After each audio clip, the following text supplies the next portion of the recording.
A myriad of reporters demanded her identity, but she kept her head down to avoid being caught on camera, being sure not to act too inconspicuous. Her cowgirl boots clicked along the asphalt as she approached the front door. She ignored the reporters' questions and kept her back to the hungry cameras. Cedar Springs PD might be calling this a suicide, and maybe it was, and the autopsy report might read the same. But she and her director, George Baldwin, needed to know for sure. Judge Williford had ties to Governor Paul Henderson, and Paul Henderson was why she was here. No one could know. Not yet. Not even Stone Spencer. Emily wasn't going to lie. She did work in the Public Integrity Unit, after all. But she also wasn't going to share confidential information with the judge or anyone else. Her father used to say one only had their good word. Once that was broken, one could kiss integrity goodbye. Emily had adhered to that philosophy her entire life.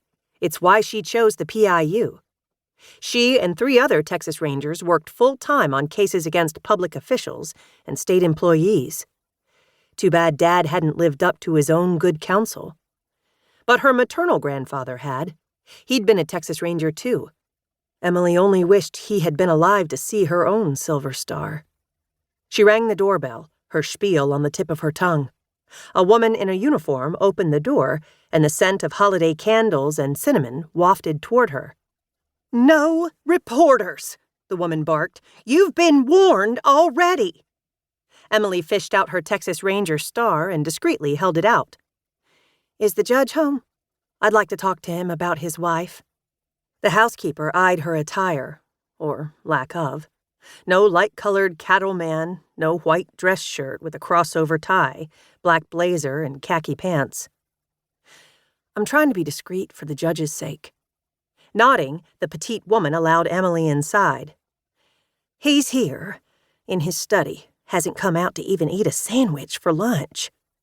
Emily glanced at her watch. It was nearing 1 o'clock. She scanned the pristine home.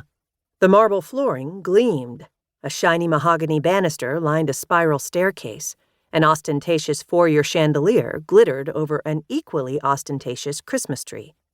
She skimmed the premises for any sign of Stone or his brothers, who worked with him in the family business.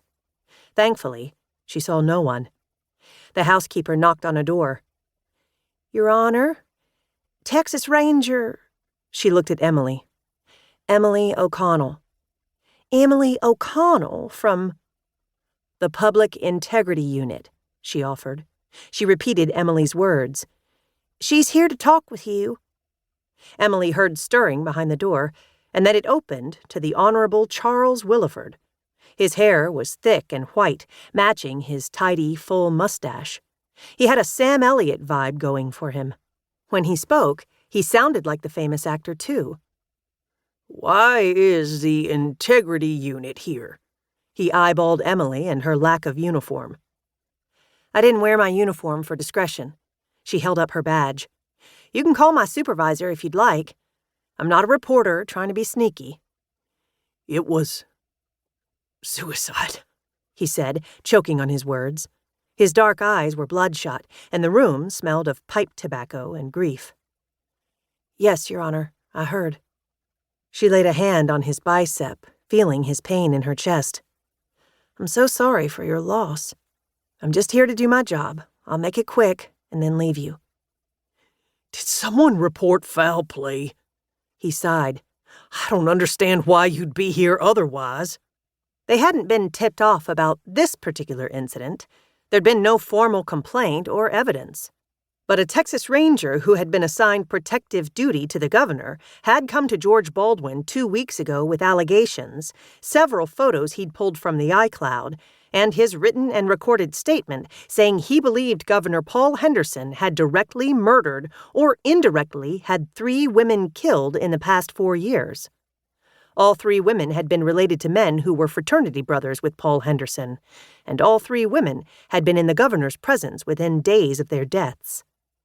Tiffany Williford brought the count up to 4.